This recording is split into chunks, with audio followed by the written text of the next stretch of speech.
രാജ്യാന്തര വിദ്യാർത്ഥി സ്റ്റഡി പെർമിറ്റുകൾക്ക് പരിധി ഏർപ്പെടുത്തിയതോടെ കടുത്ത സാമ്പത്തിക പ്രതിസന്ധി നേരിടുകയാണ് കാനഡയിലെ കോളേജുകളും സർവകലാശാലകളും. നിയന്ത്രണം മൂലം പെർമിറ്റുകളുടെ എണ്ണത്തിൽ കുത്തനെയുള്ള ഇടിവാണ് ഉണ്ടായിരിക്കുന്നത്. പുതിയ നിയന്ത്രണങ്ങൾ വിദേശ വിദ്യാർത്ഥികളെ, പ്രത്യേകിച്ച് ഇന്ത്യയിൽ നിന്നുള്ള വിദ്യാർത്ഥികളെ കൂടുതലായി ആശ്രയിക്കുന്ന കാനഡയിലെ കോളേജുകളെയും സർവകലാശാലകളെയും സാരമായി ബാധിച്ചിട്ടുണ്ട്.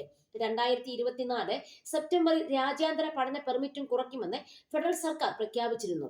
ഇതിൻ പ്രകാരം 2025-ലും 2026-ലും 4,37,000 സ്റ്റഡി പെർമിറ്റുകൾ ഇഷ്യൂ ചെയ്യാൻ തീരുമാനിച്ചിരിക്കുന്നത്.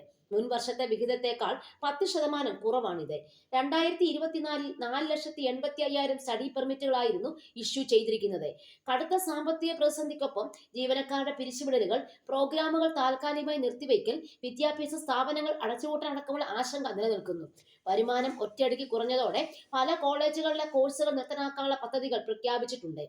രാജ്യത്തുടനീളമുള്ള എല്ലാ വിദ്യാഭ്യാസ സ്ഥാപനങ്ങൾക്ക് ഇതുവരെ 8,000 കോടി ഡോളറിലധികം നഷ്ടമുണ്ടായതായി റിപ്പോർട്ടുകൾ സൂചിപ്പിക്കുന്നത്. ഷെറിഡൻ കോളേജ് 2024 നവംബറിൽ 40 പ്രോഗ്രാമുകൾ നിർത്തിവെച്ചു. എൻറോൾമെന്റ് കുറയുന്നതിനാൽ സെനറ്റ് കോളേജ് മാർക്കം ക്യാമ്പസ് താൽക്കാലികമായി അടച്ചു. രാജ്യാന്തര വിദ്യാർത്ഥി പെർമിറ്റ് കുറിച്ചതിനെ തുടർന്ന് സെന്റിയനിയൽ കോളേജ് 49 പ്രോഗ്രാമുകൾ നിർത്തിവെച്ചു.